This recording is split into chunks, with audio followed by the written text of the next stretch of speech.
আসসালামু আলাইকুম প্রিয় লিসেনার্স, আজকের ঘটনাটি আমাদের একজন লিসেনার্স হোয়াটসঅ্যাপে রেকর্ড করে পাঠিয়েছেন। তো কথা না বাড়িয়ে সরাসরি ওনার ঘটনায় চলে যাচ্ছি। কথা বাড়াবো না, মূল ঘটনাতে চলে যাব। তো ইমরান হোসেন ভাই উনি বর্তমানে ঢাকার উত্তরাতে থাকেন, একটি চাকরি করছেন। উনি যখন এলাকাতে ছিলেন ওই সময়ে টিউশনি করাতেন। ওই টিউশনির যে স্টুডেন্ট তার দাদার মুখে উনি ঘটনাটি শুনেছিলেন। দাদার নিজের সাথেও ঘটেছিল এবং ওনার ভাইদের সাথে মূলত ঘটনাটি ঘটেছিল। যখন ওই স্টুডেন্টকে পড়াতে যেতেন, তো পড়ানোর পরে যখন টুকটাক নাস্তা পানি করতেন তখন ওই দাদা আসতেন। দাদা কিন্তু বেশ মুরব্বী ছিলেন, উনি ওই সময় হাতে যে লাঠি, ওই লাঠিতে ভর দিয়ে আস্তে আস্তে আস্তে আস্তে এগিয়ে আসতেন আর কি। তো উনি বিভিন্ন বিষয়ে গল্প করলেও ভুতুরে কোনো বিষয় নিয়ে গল্প কখনো করেন নাই। তো একদিন হয়েছে কি, টিউশনি করাতে আসার পর সন্ধ্যার পরে এই ইমরান হোসেন ভাই গিয়েছেন। তো হঠাৎ করে ঝড় শুরু হয়ে গেছে। ওই সময় তো বৈশাখ মাস ছিল, বিদ্যুৎ চলে যায়। তারপর এরকম পরিবেশ পরিস্থিতি হয় যে তখন আসলে পড়ানোর মতো কোনো অবস্থা ছিল না।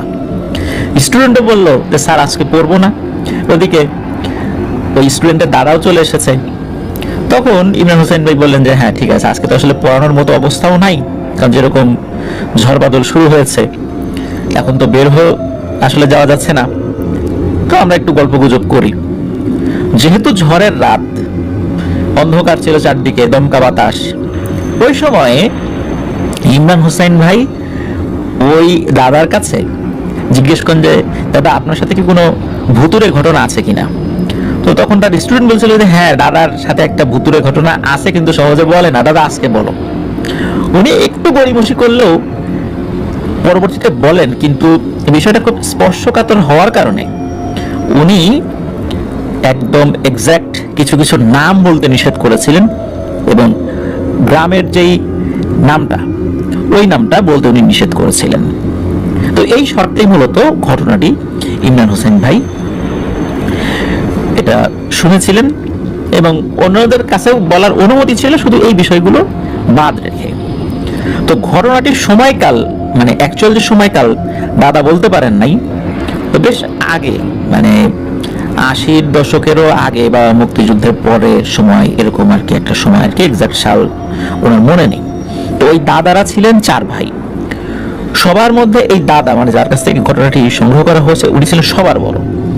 আর ওনারা 4 ভাই ছিলেন মূলত কসাই। তারা বিভিন্ন জায়গা থেকে গরু কিনে আনতেন আর সেগুলো জবাই করে মাংস বিক্রি করতেন।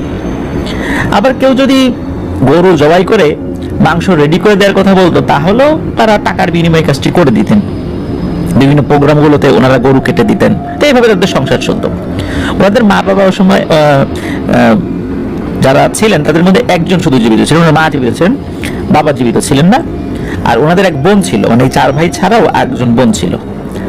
সুতরাং 4 ভাই, 1 বোন এবং মা, এই তাদের সংসার।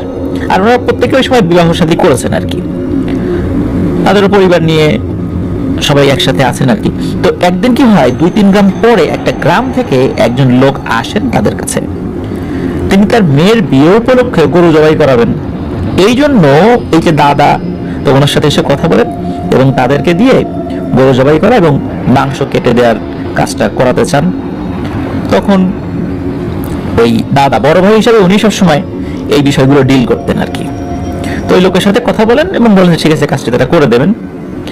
তো এখানে একটা ব্যাপার, সেটা হলো ওনারা যদি কোনো এই ধরনের কাজ করতেন তাহলে একটু শর্ত লাগিয়ে দিতেন, সেটা হলো গরুর চামড়া এবং 4টা পা, এগুলো তাদেরকে দিতে হবে এবং সাথে টাকাও দিতে হবে। মূলত ওনারা যেখানে যেতেন এই শর্তটা ছিল। আর অন্যান্য কসাই যারা কাজ করতেন তারা মূলত এই একই ধরনের শর্তে কাজগুলো করতেন আর কি। অনেক সময় দেখা যেত যে ওই বাড়ি থেকে খুশি হয়ে কিছু মাংসও দিয়ে দিত, আর চামড়াটা এনে ওনারা বিক্রি করতেন। আর গরুর পায়াও বিক্রি করলে টাকা হয়, এক্সট্রা টাকা ওনারা পেতেন আর কি। তখন ওই লোকটা ওই শর্তে রাজি হয়ে যান, তো ওনারাও রাজি। তখন ওই ব্যক্তিটি একটা ডেট দেন যে ওই তারিখে আপনারা বিকালের মধ্যে সেখানে চলে আসবেন। সাধারণত যেটা হয় যে কোনো বাড়ির অনুষ্ঠানের সকালবেলা যেই মাংসগুলো, এই মাংসগুলো রান্নার কাজ শুরু হয় সাধারণত রাতের বেলা থেকে। এই প্রক্রিয়াটা তারা মানে করতে থাকেন, বিশেষ করে জবাই করা, চামড়া ছুলে ফেলা, মাংসগুলো সুন্দর করে পিস পিস করে বানানো, সেগুলো ধোয়া, এগুলো কিন্তু একটা দীর্ঘ সময় লাগে। তো এই জন্য রাতের বেলায় কাজটা করতে হতো, আর ওনাদেরকে বিকালের মধ্যে সেখানে আসতে বলেন। তো দেখতে দেখতে দিন ঘনিয়ে আসে। তো দাদা এবং তার অন্যান্য 3 ভাই, এই 4 জন নির্দিষ্ট দিনে সময় মতো গিয়ে হাজির হন। তো ওনারা যাওয়ার সময় একটা পা চালিত ভ্যান ব্যবহার করতো, এটা ওনাদের নিজস্ব ভ্যান। ওই ভ্যানে ওনাদের বেশ কিছু সরঞ্জামাদি থাকতো, যেমন মাংস কাটার জন্য এক ধরনের কাঠের একটা টুকরো থাকে, এটা আমরা অনেকেই দেখি। তারপরে বিভিন্ন আইটেমের ছুরি, আবার অনেক সময় দেখা যাচ্ছে যে ওই যে চামড়াটা ওনারা নিয়ে আসবেন, চামড়া তো অনেক ভারী, এটা তার কাঁধে করে বস্তায় করে নিয়ে আসা, দূর দূরান্ত থেকে আনাটা অনেক কঠিন হয়ে যায়। এই জন্য ওনারা সবসময় ভ্যান ব্যবহার করতেন, যেখানে যেতেন ভ্যানটা নিয়ে যেতেন। তো ওই বিয়ে বাড়িতে গিয়ে বাড়ির প্রধান কর্তার সাথে দেখা করেন আর বলেন যে তাদের কাজের জায়গাটা দেখিয়ে দিতে। তখন ওই কর্তা মশাই একজন লোককে ডেকে জায়গা দেখিয়ে দিতে বলেন। তো তারা সেখানে গিয়ে দেখেন যে গরুটা আগে থেকে বাঁধা রয়েছে। তো তারা তাদের মতো করে কাজ শুরু করেন। গরু জবাই থেকে শুরু করে পুরো প্রসেসিং করতে করতে তাদের অনেক রাত হয়ে যায়।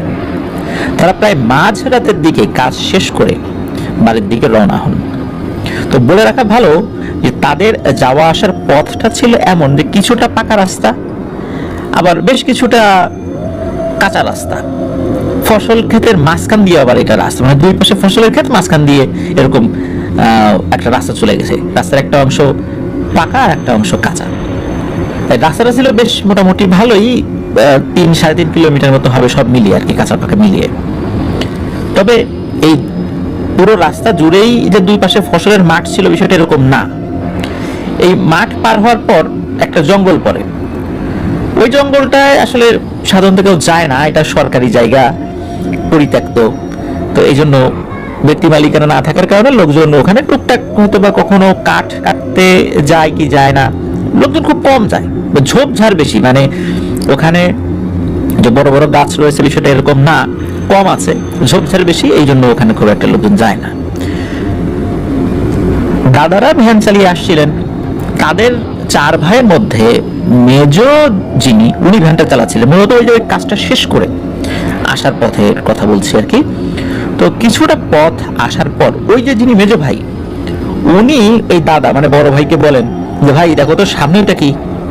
তখন দাদা দেখেন যে তাদের থেকে একটু দূরে একটা গরু ঘাস খাচ্ছে। তখন দাদা বলছে, আরে এটা তো গরু, এটা আবার দেখানোর কি হলো, তুই ভয় পাচ্ছিস নাকি? তখন ওই মেজ ভাই বললেন যে ভয় পাবো কেন, আমি একটা অন্য বিষয় চিন্তা করছি।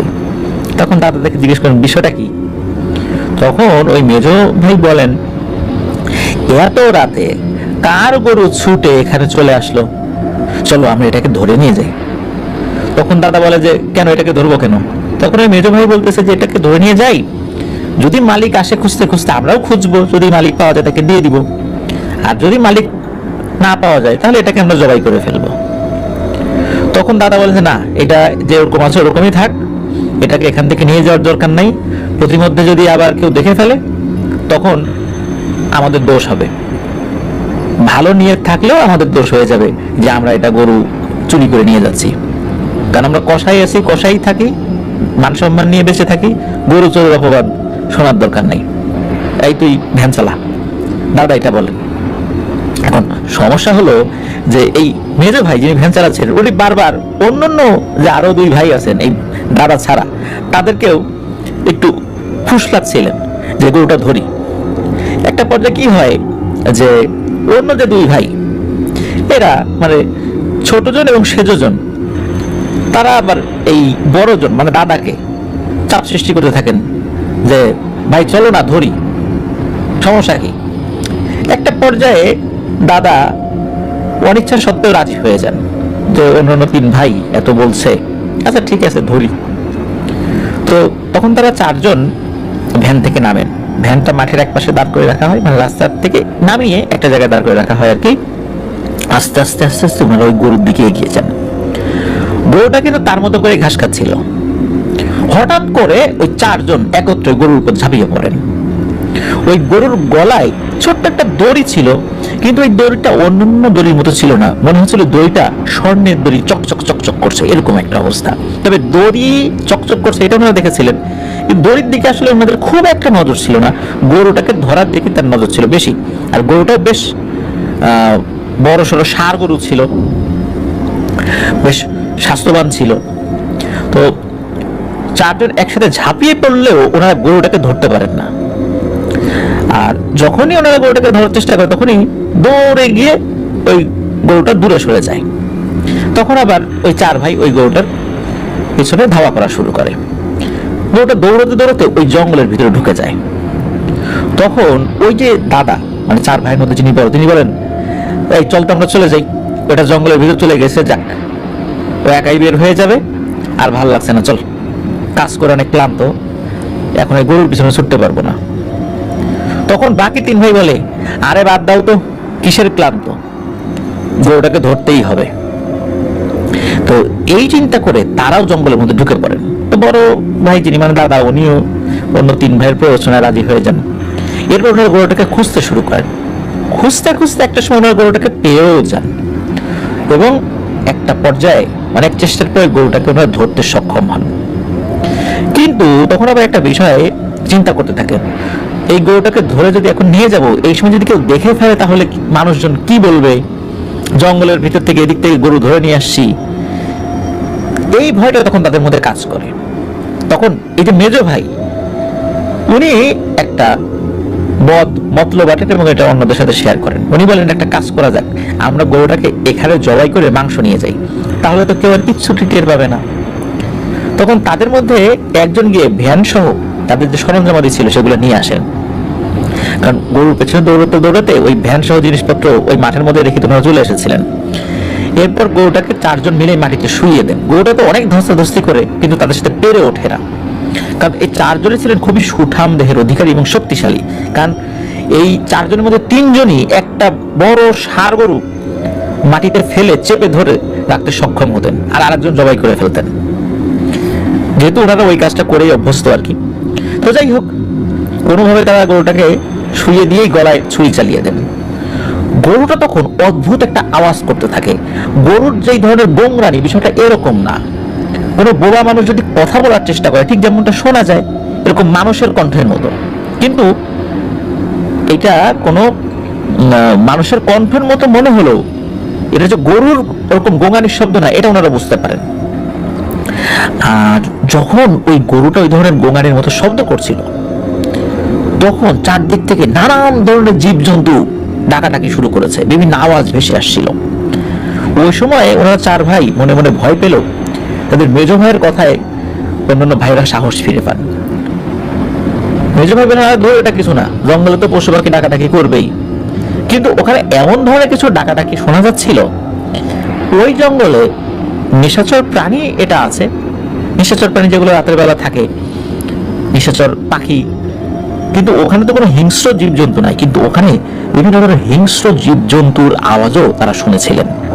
কিন্তু ওইখানে ওই ধরনের কোনো প্রাণী থাকার কথা নয়, ওটা এমন কোনো জঙ্গল না যে সেখানে এই টাইপের প্রাণী থাকবে।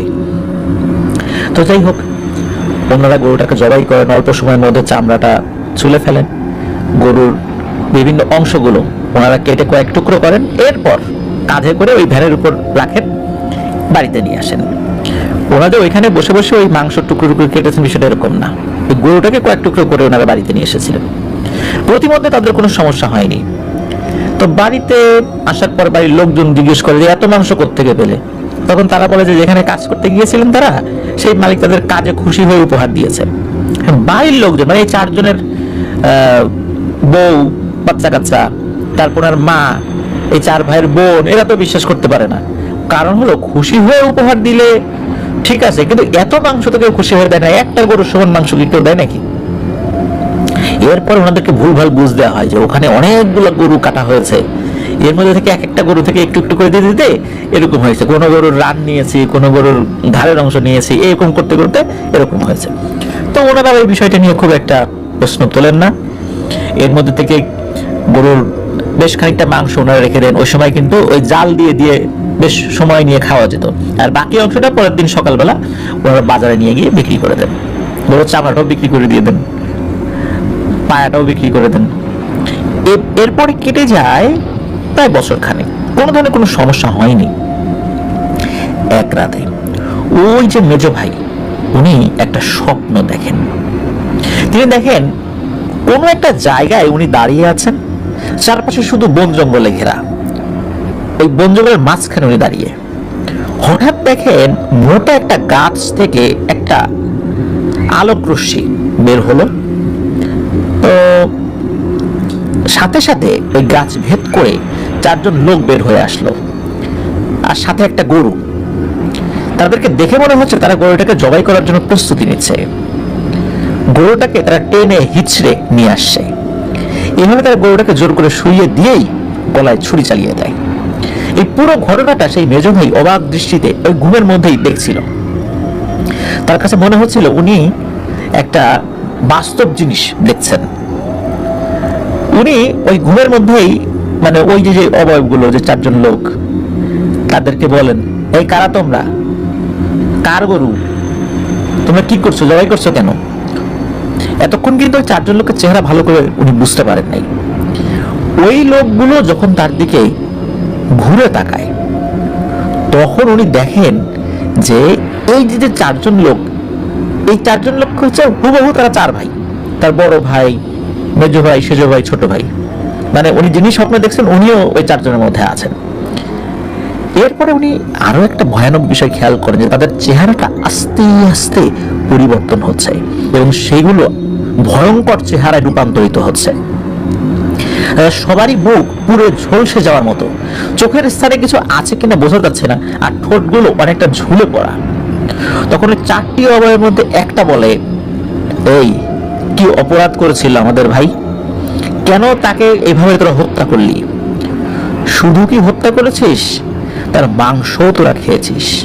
তোদের কোনো ক্ষমা নাই রে, কঠিন শাস্তির জন্য অপেক্ষা কর। এই বলে তারা অদৃশ্য হয়ে যায়। তখন এই মেজ ভাই ঘুমের ভিতরে চিৎকার দিয়ে ওঠেন এবং উনি ঘুম থেকে জেগে যান। ওনার পাশে ওনার স্ত্রী শুয়েছিলেন, উনিও চিৎকারে জেগে যান। কি হয়েছে? বলে যে একটা দুঃস্বপ্ন দেখেছি। তো উনি রাতের বেলা ওনার ওয়াইফকে এই বিষয়টা কিছু না বললেও পরের দিন সকালবেলা বাকি 3 ভাইকে এই স্বপ্নের বিষয়টা জানান। তখন 3 ভাই বলে, আরো ও খারাপ কিছু না, খারাপ স্বপ্ন দেখেছিস। উনিও সেটাই মনে করেন। কিন্তু পরের দিন এই যে দাদা, মানে এই 4 ভাইয়ের মধ্যে যিনি বড়, উনি এসে একই কাহিনী বলেন যে উনিও একই স্বপ্ন দেখেছেন। এইভাবে কয়েকদিনের ব্যবধানে বাকি 2 ভাইও একই স্বপ্ন দেখেন। তখন তারা বিষয়টা নিয়ে চিন্তিত হন। সবাই যেহেতু একই স্বপ্ন দেখেছেন, তাহলে তো এটা দুঃস্বপ্ন হতে পারে না। তখন তারা কি করা যায় এটা ভাবতে থাকেন। এভাবে কিছুদিন অতিবাহিত হয়ে যায়। একদিন ওই মেজ ভাই রাতের বেলা বাজার থেকে বাড়িতে ফেরত আসছিলেন। তিনি একাই ছিলেন, একটা বাইসাইকেল ছিল। তো উনি ওনার বাইসাইকেলটা চালিয়ে আসছিলেন। তো প্রতিমধ্যে একটা ছোট বাঁশঝাড় পড়ে, আর এই বাঁশঝাড়ের সাথে লাগোয়া একটা পরিত্যক্ত পুকুর ছিল, যেটা অনেকদিন ধরে অব্যবহৃত রয়েছে।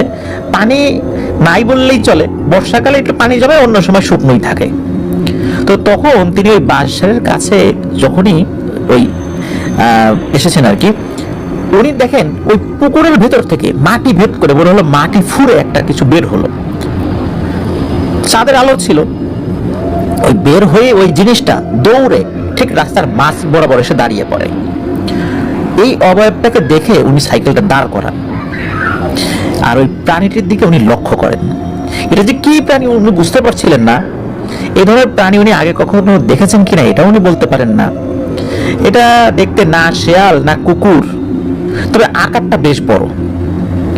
তবে এর বিবরণটা যেভাবে দেয়া যায় সেটা হয়তো এমন হবে যে 4 পায়ে একটা প্রাণী, তবে এটা 2 পায়ে ভর করে ওখানে বসে আছে, আর 2 পা উঁচু করে বসে আছে। অনেক সময় দেখা যায় কুকুর মাঝে মাঝে এইভাবে বসে, মানে অনেক সময় পোষা কুকুর যেগুলো খেলার ছলে 2 পা উঁচু করে বসে, এরকম আর কি।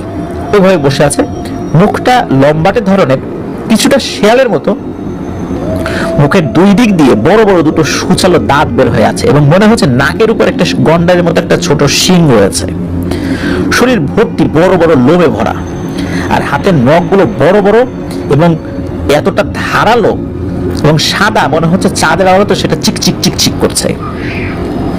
এরপর কি হলো, একে একে আরো 3টা অবয়ব, একই ধরনের অবয়ব ওই বাঁশঝাড়ের আশপাশ থেকে চলে আসলো। একটা তো মাটি ভেদ করে উঠেছিল, আর বাকিগুলো ওনার কাছে মনে হলো বাঁশঝাড়ের আশপাশ থেকে চলে আসে। এরকম 4টা অবয়ব চলে আসে, তো এসে রাস্তার মাঝ বরাবর দাঁড়িয়ে যায়। এমন মনে হচ্ছিল যে তারা তাকে আর যেতে দেবে না এখান থেকে, এবং ওরা ওর জন্যই, মানে এই মেজো ভাইয়ের জন্যই এগুলো অপেক্ষা করছিল। তখন ওই প্রাণীগুলোর মধ্যে থেকে একটা প্রাণী অদ্ভুত একটা আওয়াজ করে।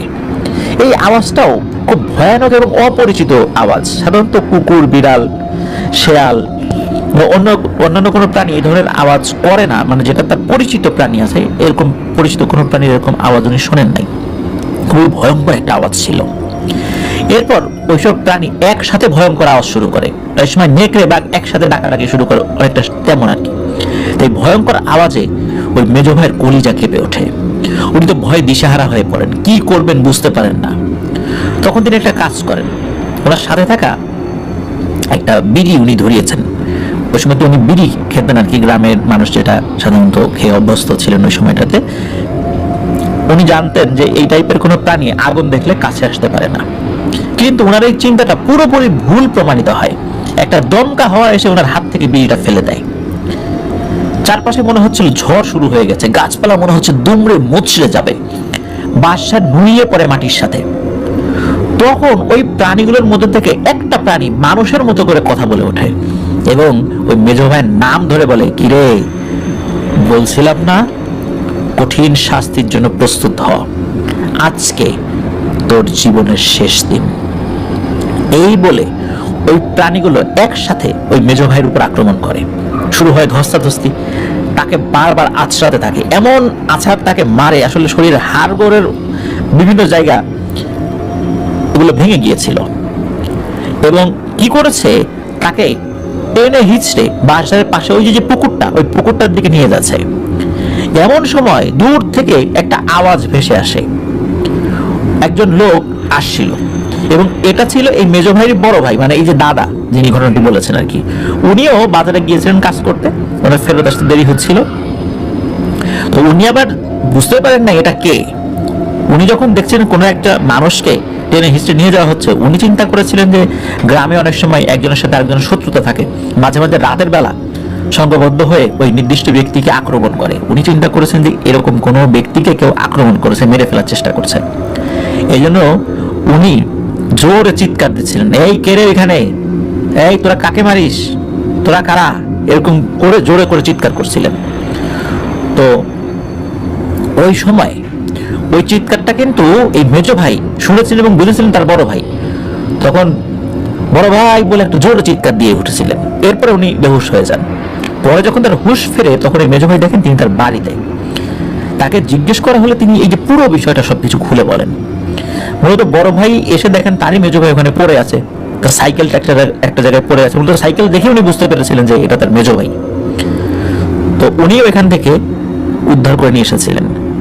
তখন পরিবারের সদস্যরা জিজ্ঞেস করেন যে আসল ঘটনাটা কি, কেন এমনটা হচ্ছে। তখন পরিবারের সকল সদস্যকে এই 4 ভাই ঘটনা খুলে বলেন একদম প্রথম থেকে। সবাই তো তাদেরকে খুবই গালমন্দ করে যে কেন তারা এই জঘন্য কাজটা করলো। তো যাই হোক, মেজো ভাইয়ের শরীর কিন্তু দিন দিন খারাপ হচ্ছিল। তিনি হাঁটা চলার ক্ষমতা হারিয়ে ফেলছিলেন ধীরে ধীরে। আর এদিকে এ সমস্যা দূর করতে ভালো ভালো কবিরাজের খোঁজ করছিলেন অন্যান্য 3 ভাই, কিন্তু তারা পাচ্ছিলেন না। ছোটখাটো কয়েকজন কবিরাজ দেখিয়েছিলেন, কিন্তু তারা এই ধরনের কাজ করতে রাজি হন নাই, বলেছিলেন যে এই কাজ করতে ঝামেলা আছে, ঝুঁকি আছে। তো এর মধ্যে হঠাৎ একদিন ঘটে যায় একটা ভয়ঙ্কর ঘটনা। ওই মেজো ভাইয়ের স্ত্রীর মা, মানে ওই মেজো ভাইয়ের শাশুড়ি অসুস্থ হয়ে পড়ায় তিনি চলে যান তাকে দেখতে। ওই দিন তিনি একা ঘরে শুয়েছিলেন, মানে মেজো ভাই একা শুয়েছিলেন ঘরে। পরের দিন সকালে অনেক বেলা হয়ে যায়, উনি ঘুম থেকে ওঠেন না। ডাকাডাকি করা হলেও কোনো সারা শব্দ পাওয়া যায় না। তখন বাইরের লোকজন তো চিন্তিত হয়ে যায়, এত ডাকাডাকি করা হচ্ছে, সারা শব্দ দিচ্ছে না কেন। তখন তারা দরজা ভেঙে ভিতরে ঢোকেন। গিয়ে যা দেখেন তা আসলে বলার মতো নয়। তারা দেখেন মেজো ভাইয়ের ছিন্ন ভিন্ন শরীর পড়ে আছে পুরো রুম জুড়ে। তার শরীর থেকে হাত, পা, মাথা ইত্যাদি আলাদা হয়েছিল। মনে হচ্ছিল কেউ টেনে ছিঁড়ে এক এক জায়গায় ফেলে রেখেছে। এটা দেখে তো বাড়ির মহিলারা চিৎকার দিয়ে বেহুশ হয়ে যান, অন্যান্য ঘরে যারা ছিলেন আর কি। পরে পানি দিয়ে তাদের হুঁশ ফেরানো হয়, চোখে মুখে পানি ছিটা দেওয়া হয়েছিল আর কি। তো সবাই কান্নাকাটি আর বিলাপ করতে থাকে। তখন সে বড় ভাইয়ের আর বুঝতে বাকি থাকে না আসলে ঘটনাটা কি হয়েছে। তখন ওই জায়গাতে যারা উপস্থিত ছিলেন তাদেরকে অনুরোধ করেন যে এই বিষয়টা যেন কাউকে জানানো না হয়। এরকম একটা ঘটনা, এটা তো পুলিশ কেস, আর জানানো হলে অহেতুক পুলিশ কেস হবে, গ্রামের মানুষদেরকে মানে হয়রানির শিকার হতে পারে। কারণ উনি তো জানতেন যে এটা কোনো মানুষের কাজ না। পুলিশ আসলেই তো জিজ্ঞেস করবে কাকে সন্দেহ হয় কিনা। তখন অজ্ঞাতনামা ব্যক্তির নামে মামলা করলে এই ব্যক্তিগুলো হয়তো হয়রানিতে পড়তে পারেন, হয়তো কোনো মানুষকে ধরে নিয়ে যেতে পারে জিজ্ঞাসাবাদের জন্য। এটাই স্বাভাবিক, এটা তো পুলিশের দায়িত্বের মধ্যেই পড়ে। কিন্তু ওনারা এটা চান নাই যে বিষয়টা খুব জানাজানি হোক, এরকম এটা চান নাই। তো খুব দ্রুততার সাথে দাফন কাফন সম্পূর্ণ করে এই শরীরের অংশগুলো এক জায়গা করে গোসল করিয়ে দ্রুত দাফন করে দেওয়া হয়। তো এই ঘটনা খুব অল্প কিছু মানুষ জানতেন, আত্মীয় স্বজনদের মধ্যেও যারা আশেপাশে ছিলেন শুধু তারাই এসেছিলেন, দূর দূরান্তের আত্মীয় স্বজনদেরকে খবর দেওয়া হয়নি, পরে তারা জেনেছিলেন। তো যাই হোক, আর ওই সময় তো একদম অজপাড়াগা থানা তো অনেক দূরে। যদি লোকাল কোনো লোকজন বা কোনো মাধ্যম দিয়ে তারা খবর না পেতেন তাহলে তো তারা আসলে আসার মতো কোনো উপায় ছিল না। ওই সময় এরকম মোবাইল ফোন ছিল না, দ্রুত যে কেউ চাইলেই কোনো একটা খবর দিয়ে দেবে, পুলিশ আসবে, বিষয়টা এরকম ছিল না আর কি ওই সময়ের প্রেক্ষাপটে। তো এভাবে চলে যায় আরো বেশ কিছু দিন। তো মেজো ভাইয়ের এরকম অস্বাভাবিক মৃত্যুর পর ওনারা আর কোনো কাজে যান নাই। তো দীর্ঘদিন কাজে না যাওয়ায় তাদের অর্থনৈতিক সমস্যা তৈরি হয়। তখন তারা চিন্তা করেন যে কাজ কাম তো কিছু একটা করতে হবে, এভাবে চললে তো না খেয়ে মারা পড়বে সবাই। পরিবার তো আছে, মা আছে, বোন আছে, প্রত্যেকের স্ত্রী আছে, সন্তান আছে। তখন ওনারা একটা বিষয় চিন্তা করেন যে আপাতত কিছুটা দিন আমরা কষায়ের কাজ যেভাবে বন্ধ রেখেছি এভাবে বন্ধ রাখি, আমরা অন্য কাজ করি। তো একদিন এই যে বড় ভাই, ওনার কাছে তারই এক প্রতিবেশী এসে বললেন যে তার ফসলের ক্ষেতটা পাহারা দেওয়ার কথা, যে পাহারা দেবেন কিনা, কেননা রাতে ফসল চুরি হয়ে যাচ্ছিল। তো এই কথা শুনে বড় ভাই এদিক ওদিক চিন্তা না করে রাজি হয়ে যান। তখন মূলত শীতকাল ছিল এবং কলাইয়ের মৌসুম। এ সময় হয় কি, ওই কলাই চোরের আনাগোনা খুব বেড়ে যায় খেতে। আবার অনেকে রাতের বেলা গরু ছেড়ে দিয়ে রাখেন যাতে কলাই গরু খেয়ে ফেলতে পারে, শত্রুতা করে এরকম কাজটা করেন। এই জন্যই মূলত তাকে ফসল পাহারা দেওয়ার কথা বলা হয়। তো তিনি পরের দিন থেকে দুই ভাইকে নিয়ে ফসল পাহারা দেওয়ার কাজে লেগে পড়েন। এই ফসলের মাঠ ছিল তাদের বাড়ি থেকে প্রায় 2 কিলোমিটার দূরে, আর ফসলের ক্ষেতটাও ছিল বেশ বড়। তারা 3 ভাই পাহারা দিতে থাকে। প্রথম দিকে কোনো সমস্যা হয় না, কিন্তু কিছুদিন পর থেকে শুরু হয় একটা সমস্যা। পাহারা দেওয়া সত্ত্বেও ফসলের পরিমাণ দিন দিন মনে হচ্ছিল কমে যাচ্ছে। তো এই বিষয়টা যখন জমির মালিককে জানানো হয় তখন উনি জমিটা দেখতে আসেন, দেখে যে সত্যি জমির বিভিন্ন সাইড থেকে ফসল ওঠানো। তখন তিনি তাদের 3 ভাইকে খুব রাগারাগি করেন এবং বলেন তোমরা ঠিক মতো পাহারা দিচ্ছ না। কারা বলেন আমরা তো ঠিক মতোই পাহারা দিচ্ছি। তখন জমির মালিক বলেন তাহলে এভাবে পাহারা দিলে আমার খেতে তো কিছুই থাকবে না, আর তোমাদের পারিশ্রমিক আমি দেবো কিভাবে, তোমরা কিন্তু পারিশ্রমিক পাবা না, এই বলে উনি চলে যান। তখন তারা 3 ভাই চিন্তা করেন যে আরো ভালো করে পাহারা দিতে হবে। পরের রাত্রে ওনারা যান পাহারা দিতে। তখন তারা ভিন্ন ভিন্ন জায়গায় পাহারা দেওয়া শুরু করেন। আগে একত্রে দিতেন, এখন ভিন্ন ভিন্ন জায়গায় পাহারা দিচ্ছেন। একত্রে পাহারা দেওয়ার উদ্দেশ্য ছিল যেহেতু একটা ভয়ের ঘটনা ঘটে গেছে আর কি, মেজো ভাইয়ের সাথে মর্মান্তিক মৃত্যু হয়েছে। এখন তারা ভিন্ন ভিন্ন ভাবে পাহারা দিলে আবার কোন বিপদ আসে, এই জন্যই মূলত ওনারা একসাথে পাহারা দিতেন। কিন্তু যেহেতু সমস্যা হচ্ছিল এই জন্যই চিন্তা করলেন যে ভিন্ন ভিন্ন ভাবে পাহারা দিই, এখন কিছু করার নাই, তাহলে তো কাজটা চলে যাবে, হাতছাড়া হয়ে যাবে। তো অনেক বড় জমি হয়, তারা 3 জন 3 দিক থেকে পাহারা দিতে থাকেন। এর মধ্যে বড় ভাই ছিলেন পশ্চিম দিকে, আর ওই সাইডে জমির একটু পাশে একটা বাবলা গাছ ছিল। এটা মূলত কাঁটাওয়ালা এক ধরনের গাছ, অনেকে বাবলা গাছ চেনেন। তো ওই বড় ভাই যখন ওই গাছের কাছাকাছি আসে তখন দেখে ওই গাছ থেকে একটা মানুষের মতো অবয়ব, একটা লিকলিকে অবয়ব নেমে আসলো এবং নেমে তাদের যে পাহারা দেওয়ার যে জমিটা সেখান থেকে ফসল উঠানো শুরু করে। তিনি মনে করেন যে এই বেটা চোর, এইভাবে এই বাবলা গাছে ঘাপটি মেরে বসে থাকে আর সুযোগ বুঝে এইভাবে সে চুরি করে। আজকে তোকে পেয়েছি, দাঁড়া মজা দেখাচ্ছি। উনি কি করেছেন, ওনার হাতে একটা লাঠি ছিল, এটা দিয়ে আস্তে আস্তে পিছনে গিয়ে সজোরে মারেন একটা বাড়ি। তো বাড়ি মারার ফলে কি হবে, ওই জিনিসটা যন্ত্রণায় আটকে উঠবে, যন্ত্রণায় একটা আর্তনাদ করে উঠবে, তাই না? এরকম একটা বিষয় হবে। কিন্তু না, মনে হলো বাড়ি দেওয়ার পর সে কোনো ব্যথাই পায়নি, উল্টো সে এমন ভাবে ঘুরে তাকায়, আর ঘুরে তাকানোর পর এই বড় ভাই মানে দাদা উনি যা দেখেন সেটা ছিল খুবই ভয়ঙ্কর একটা দৃশ্য। উনি দেখেন এটা এমন একটা প্রাণী যেটাকে একটু আগে মানুষের মতো মনে হচ্ছিল, এটা আসলে মানুষ না, এটা না শেয়াল না কুকুর। শেয়াল এবং কুকুরকে একত্র করে যদি কোনো প্রাণী তৈরি করা হয় ঠিক তেমন। এটার মুখ শেয়ালের মতো হলো, দাঁতগুলো ছিল খুবই চোখা চোখা, নাকের উপর গন্ডারের মতো একটা ছোট শিং রয়েছে বলে মনে হচ্ছিল চাঁদের আলোতে, শরীর ভরা লোম, আর চোখ দিয়ে মনে হচ্ছিল সবুজ আলো বের হচ্ছিল। উনি এটা দেখার সাথে সাথে ওনার মেজ ভাই, উনি যে একবার আক্রমণের শিকার হয়েছিলেন এবং পরবর্তী যে বর্ণনা দিয়েছিলেন, এই বর্ণনার সাথে এইটার চেহারা মিলে যাচ্ছিল, অনেকটাই মিলে যাচ্ছিল আর কি।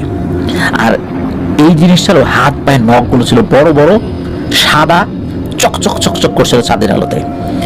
এর একটা আঁচড় খেলেই শরীর ছিন্ন ভিন্ন হয়ে যাবে এমন একটা অবস্থা। এটা দেখে তো উনি ভয়ে পাথর হয়ে যান। তিনি যে চিৎকার করবে মনে হচ্ছে গলা দিয়ে কোনো সাউন্ডই বের হচ্ছে না। এরপর ঘটে আরো একটা ভয়ানক ব্যাপার।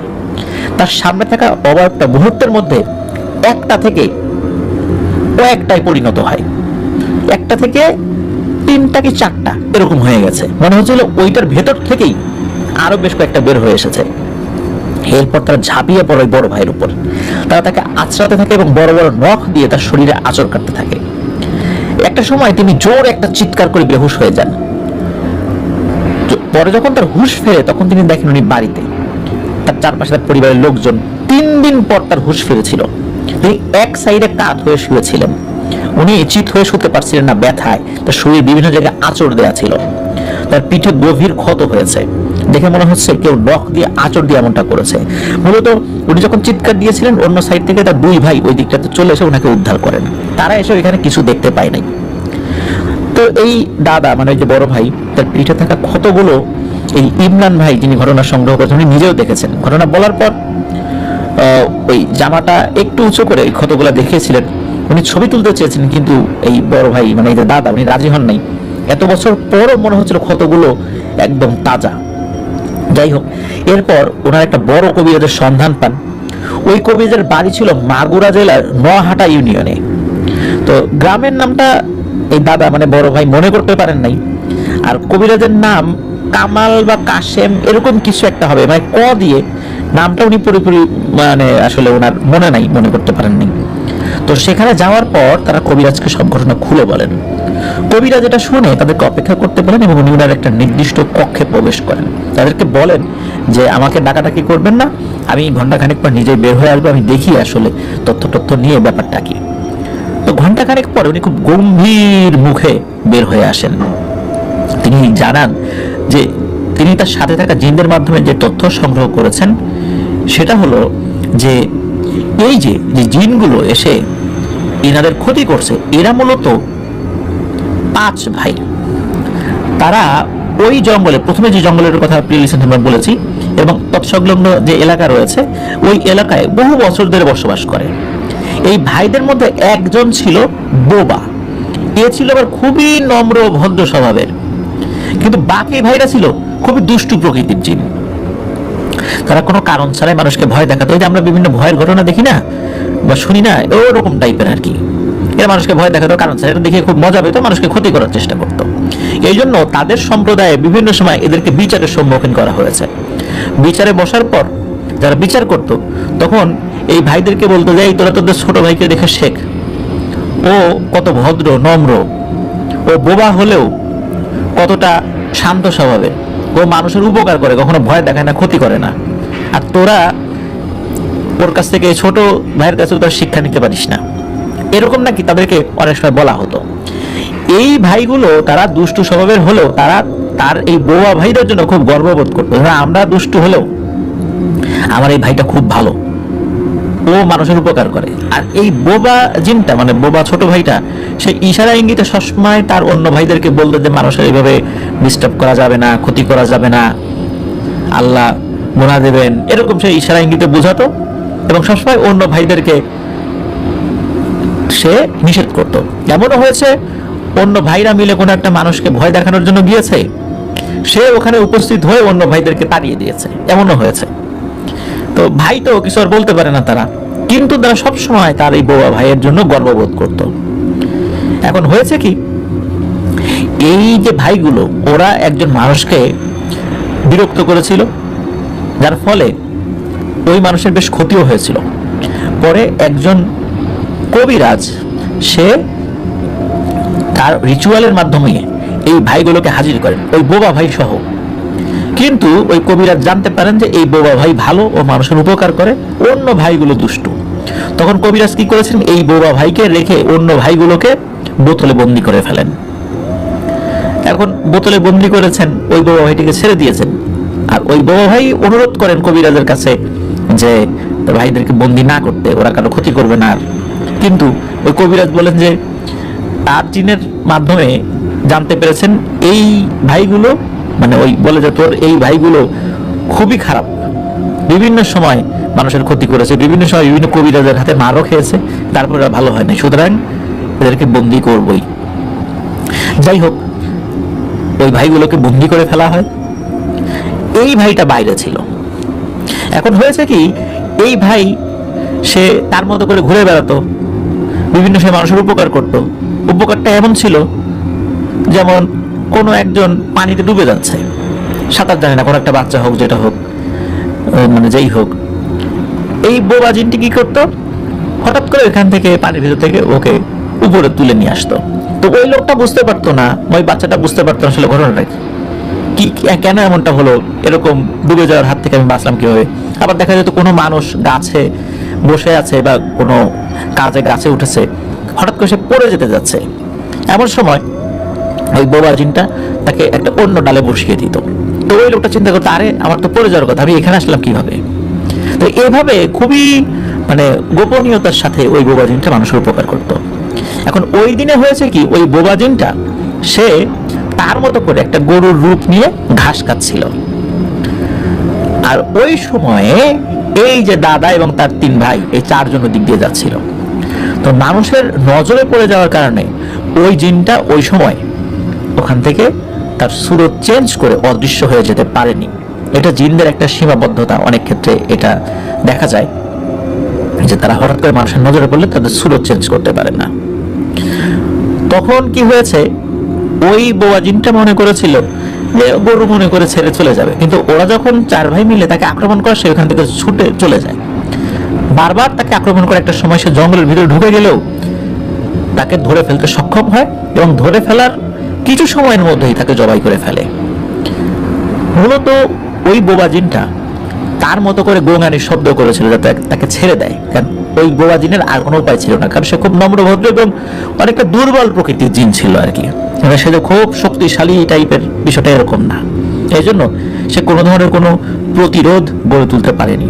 আর ওই সময় আশেপাশে অন্যান্য যে জিনগুলো ছিল ওরা ওদের মতো করে শব্দ করছে যাতে করে ভয়ে চলে আসে, কিন্তু ওই জিনগুলো কোনো একটা কারণে হয়তোবা অদৃশ্য জগতের বিষয় তারা ওই সময় ওই মুহূর্তে কোনো সহযোগিতা করতে পারেনি।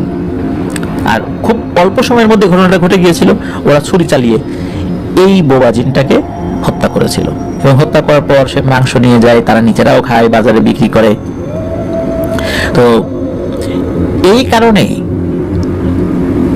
মূলত এই সমস্যাটা সৃষ্টি হয়েছে। আর এই ভাইয়েরা ওই সময় ছিল বন্দী, ওই সময় এই ভাইকে রক্ষা করার জন্য তারা কোনো ধরনের কোনো পদক্ষেপ নিতে পারেনি, কিন্তু বছরখানেক পরে এই ভাইরা কোনো না কোনো ভাবে মুক্তি পেয়ে যায় তাদের বন্দী দশা থেকে। এসে যখন তার ভাইকে খুঁজতে থাকে, তখন ওই জঙ্গলের কাছে গিয়ে অন্যান্য জিনদের কাছে জিজ্ঞেস করে যে আমার বউয়া ভাইটা কই, তখন বা তোমার ভাইয়ের সাথে তো এই ধরনের ঘটনা ঘটেছে। আর আমরা ওই সময় কোনো ধরনের সহযোগিতা করার আগে এই ধরনের ঘটনা ঘটে গেছে, তো তোমার ভাই তোমরাই প্রতিশোধ নাও, এই জন্য আমরা অপেক্ষা করেছি। তো ওরা যখন এই কথা শোনে, তাদের এই সহজ সরল দুর্বল ভালো বোবা ভাইটাকে এভাবে এই চার ভাই হত্যা করেছে, তখন এরা প্রচন্ড রকমের ক্ষিপ্ত হয় এবং এই চার ভাইকে মেরে ফেলার সিদ্ধান্ত নেয়। এর প্রেক্ষাপটেই এই যে মেজ ভাই যে ওই সময় ওই দিন ভ্যান চালাচ্ছিল এবং তার মাথা থেকেই এই ধরনের কুটবুদ্ধি বের হয়েছিল, একে আগে হত্যা করেছে। প্রথম সময় হত্যা করতে গিয়ে ব্যর্থ হয়েছিল, বড় ভাই চলে এসেছিল, কিন্তু পরবর্তীতে এই সুযোগটা তারা কাজে লাগিয়েছিল, হত্যা করেছিল। এরপর অন্যান্য ভাইদের পালা। তখন এই সব কথা যখন শোনে, তখন এই তিন ভাই খুব মানে অনুতপ্ত হয় যে আসলে এই কাজটা খুব খারাপ হয়েছে। জিন না হোক, অন্যের গরু হলেও তো রাতের বেলা এভাবে জবাই করে নিয়ে আসাটা উচিত হয়নি। আর তারপরেও একটা জিনকে হত্যা করেছে। আর এর ভাইরা অত্যন্ত খারাপ প্রকৃতির, আর খারাপ হোক ভালো হোক, এই ধরনের একটা ঘটনা ঘটলে যে কেউ তো প্রতিশোধ নেবে। এখন এর থেকে বাঁচার উপায় কি? তখন তারা কবিরাজকে বলেন যে আপনি এর একটা সমাধান করে দেন। তখন কবিরাজ ওই জিনদের সাথে একটা আপোষ দফা করার চেষ্টা করেন, আর কি আপোষ করার চেষ্টা করেন। তো ওই জিনগুলো সাফ সাফ জানিয়ে দেয় যে তারা তাদের এই সহজ সরল বোকা ভাইটার হত্যার বদলা তারা নেবেই। একজনকে হত্যা করেছে ওরা, বাকি তিনজনকেও করবে। এছাড়া অন্য কোনোভাবে সমস্ত পৃথিবীর ধন সম্পদ যদি ওদেরকে দিয়ে দেওয়া হয়, তাহলে তারা এই রক্তের সাথে বেইমানি করবে না, রক্তের বদলা তারা রক্ত দিয়েই নেবে। তখন ওই কবিরাজ ওই চার ভাইকে বলেন যে ওদের সাথে আপোষ করা সম্ভব হয় নাই, একটাই সমাধান আছে, সেটা হলো এই যে ভাইগুলো আছে বাইরে, এদেরকে হত্যা করা নতুবা বন্দি করে রাখা। কিন্তু হত্যা করলে আরো বড় ধরনের ক্ষতি হতে পারে, কারণ ওদের সম্প্রদায়ের অন্যান্য জিনেরা এসে তোমাদের পরিবারের উপর আক্রমণ করবে। এখন কি করা যায়? ওদেরকে বন্দি করে রাখি। এরপরে ওই কবিরাজ তার মতো করে তদবির করে ওই জিনগুলোকে বন্দি করে রাখেন। এই বন্দি করার পরেও বহু বছর কেটে গেছে, এখন পর্যন্ত ওই দাদা বা তার অন্য ভাইদের সাথে অন্য কোনো ধরনের কোনো সমস্যা হয়নি। হতে পারে এখনো ওই জিনগুলো বন্দি আছে, কিন্তু যদি কখনো বন্দিত্ব এই দশা থেকে মুক্তি তারা লাভ করে, তখন কিন্তু ওরা আবার প্রতিশোধ নেওয়ার জন্য ফেরত আসবে। তবে এখন পর্যন্ত কোনো ধরনের ঘটনা ঘটেনি বলে এই ইমরান হোসেন ভাই আমাদেরকে জানিয়েছেন। তো এই ঘটনাটি ওনাদের পরিবারের অল্প কিছু মানুষ জানতেন। এটা যে খুব ব্যাপকভাবে চাউর হয়ে যাওয়া কোনো ঘটনা, অনেক মানুষ জানেন, বিষয়টা এরকম না। তবে ইমরান হোসেন ভাই এতটুকু বলেছেন যে ওনাদের যে গ্রাম মরিচ পাশা, এর পার্শ্ববর্তী একটি গ্রামের ঘটনা। শুধু এতটুকু হিন্টসটা আমাদেরকে লিসেনারদের উদ্দেশ্যে জানাতে বলেছেন। তো এটি ছিল ঘটনা।